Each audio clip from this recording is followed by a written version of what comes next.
में बैठे हैं, यूपी की बात ना हो तो ये तो ठीक नहीं है। जी, तो कांग्रेस को किस तरीके से? कांग्रेस और समाजवादी का गठबंधन ही रहेगा, गठबंधन में लड़ेंगे चुनाव। और अखिलेश जी को जो लोकसभा में बेनिफिट मिला, जी जी जी, अगर मैं लोकसभा की बात करूं तो बीजेपी से ज्यादा सीटें इंडिया गठबंधन को मिली।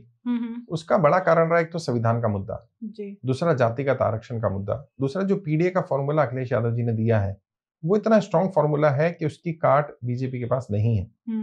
और जिन मुद्दों के आधार पर लोकसभा में बीजेपी को नुकसान हुआ या समाजवादी पार्टी इंडिया गठबंधन को लाभ हुआ, वो मुद्दे समाप्त नहीं हुए। वो मुद्दे हैं वहां पर जमीन पर। बेरोजगारी मुद्दा है, जातिगत जनगणना का मुद्दा है, महंगाई का मुद्दा है, भ्रष्टाचार के कई मुद्दे सामने आए हैं। तो और अभी कुंभ का ही देख लीजिए, उसमें भी थोड़ा मिसमैनेजमेंट हुआ तो वो भी मुद्दा चल रहा है। अखिलेश जी लीड करें और कांग्रेस उनका सपोर्ट करे। कांग्रेस को भी जैसे 403 सीटें हैं तो 101 सीटें मिलनी चाहिए मेरे हिसाब से, और उन 100 सीटों पर कांग्रेस मजबूती से उम्मीदवार उतारे। और अखिलेश जी जहां मजबूत है वहां वो उम्मीदवार दें, जहां कांग्रेस मजबूत है वो उम्मीदवार दें। और अभी से तैयारी में लग जाएं। 2025 में हम बात कर रहे हैं, अभी से ही युद्ध स्तर पर तैयारी कर लें अगर कांग्रेस, तो यूपी में बहुत पॉजिटिव नतीजे आ सकते हैं। एक वेव चल रही है। और राहुल गांधी जी को, प्रियंका जी को, मल्लिकार्जुन खड़गे साहब को, बड़े नेताओं को फ्रंट पर आकर लीड करना पड़ेगा। मतलब अभी ये समझ लीजिए युद्ध है और बड़े योद्धाओं को ही फ्रंट पर आना पड़ेगा। राज्य की यूनिट पर सब कुछ नहीं छोड़ा जाना चाहिए। वो लगातार रैलियां करें, दौरे करें, और मतलब जैसे बीजेपी करती है ना मैन टू मैन मार्किंग, एक एक विधानसभा पर फोकस करना, एक एक कैंडिडेट सिलेक्शन, हर चीज में राहुल गांधी, प्रियंका जी, खड़गे साहब या जो बड़े नेता हैं वो इन्वॉल्व हो जाएं।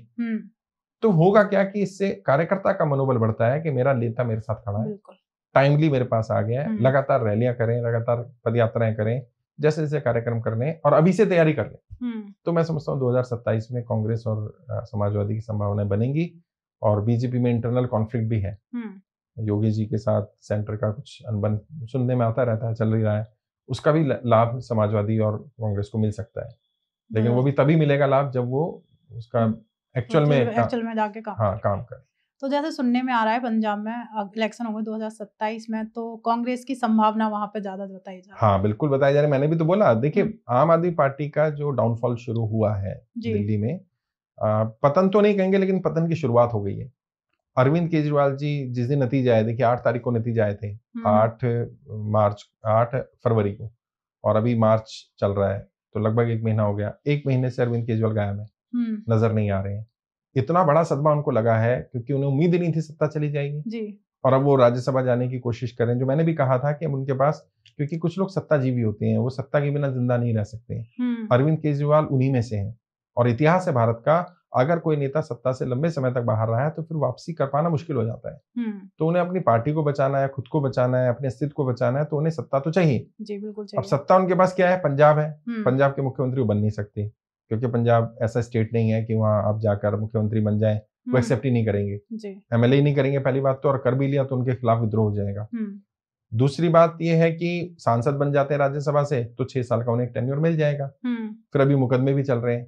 और आम आदमी पार्टी की सरकार जो भगवंत मान चला रहे हैं उसका कोई बहुत अच्छा फीडबैक नहीं है ग्राउंड से। वहाँ के एमएलएज भी नाराज हैं, बहुत सारे एमएलएज हैं जो मेरे स्टूडेंट हैं, नोन है, वो कहते हैं साहब खुल के काम नहीं करने दिया जा रहा। मतलब जो दिल्ली मॉडल था वही कॉपी कर लिया गया कि एमएलए की अपनी कोई वैल्यू नहीं है, कोई उसकी कहने पर काम नहीं हो रहे हैं।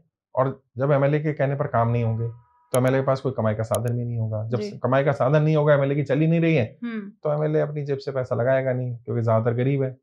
तो फिर वो क्या करेंगे? वो इधर उधर दूसरी पार्टियों में जाएंगे। और पार्टियों में बीजेपी तैयार बैठी है, बिल्कुल लेने के बीजेपी तो कुछ भी करके चाहती है कि पंजाब से हमारा कुछ बन जाए।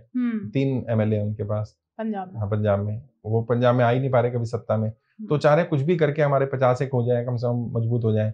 उधर कांग्रेस तो मजबूत है ही, वहां अपोजिशन में तो है ही, वैसे ही मजबूत है। कांग्रेस का संगठन बहुत मजबूत है, कांग्रेस को लेकर सिंपैथी है। पंजाब के लोग अब बोल रहे हैं कि कांग्रेस की सरकार अच्छी थी। और चन्नी साहब हैं या बाकी लीडर हैं, राजा बडिंग साहब हैं, उनके लिए एक वेव है, सपोर्ट है। और राहुल गांधी को लेकर के भी ऐसा कोई नेगेटिव सेंटीमेंट नहीं है पंजाब में। तो इन सबका बेनिफिट पंजाब से मुझे लग रहा है मिलेगा। और बॉर्डर स्टेट है, अगर कांग्रेस की सरकार बनती है तो कांग्रेस इन सब चीजों को हैंडल करने में ज्यादा सक्षम रहेगी। पंजाब के लोगों को ये बात मालूम है, बीजेपी को वोट करेंगे नहीं तो उनके पास ले दे के एक ही ऑप्शन कांग्रेस बचता है। और कांग्रेस अपोजिशन में वहां मजबूती से लड़ भी रही है। जिस तरह से मुद्दे उठाए जा रहे हैं, जिस तरह से भगवंत मान को घेरने का काम सबसे ज्यादा अगर कोई कर रहा है वहां पर तो कांग्रेस कर रही है और उसका बेनिफिट भी हो रहा है, कांग्रेस को बेनिफिट मिल रहा है।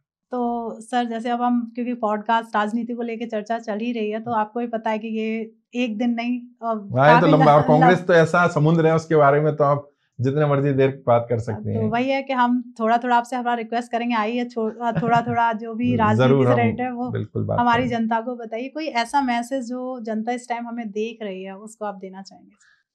कोई भी पार्टी से आप हैं, पार्टी इतनी महत्वपूर्ण नहीं है, देश महत्वपूर्ण है। जी। हम सबकी जिम्मेदारी बनती है कि हम देश के प्रति वफादार रहें, किसी नेता पार्टी के नहीं। जो भी नेता या पार्टी देश के हित में काम करती दिखे उसका साथ दें, और जो उसका विरोध कर रहा है, जो भी जनता के मुद्दों पर बात नहीं कर रहा, उसका हमें विरोध करना चाहिए। मतलब ये जनता की जिम्मेदारी बनती है। मैं बार बार कोट करता हूँ कि जनता को नेता वैसे ही मिलते हैं जैसी जनता होती है। जैसी जनता होती है। तो आप नेताओं से शिकायत करना कि नेता काम नहीं कर रहे, ये नहीं कर रहे, वो नहीं कर रहे, वो बंद करना पड़ेगा। नेताओं से शिकायत करनी बंद करनी पड़ेगी। नेताओं को अपने सवालों पर लेकर आइए और नेताओं से सवाल करिए। और ऑब्वियस सी बात है, अपोजिशन से भी सवाल करिए, लेकिन सवाल सत्ता से ज्यादा होने चाहिए। सत्ता में जो बैठे लोग हैं, जिन वादों पर वो सत्ता में आए, उनसे सवाल करिए। और मैं तो बार बार कहता हूं कि आपकी पसंद का कोई नेता है तो उससे आपने चुना और जीत गया, सवाल करिए। आपकी पसंद का नहीं तो सवाल करिए। अगर आप अपने पसंद के नेता से भी सवाल नहीं कर पा रहे तो फिर खुद से सवाल करिए। किसे चुन लिया?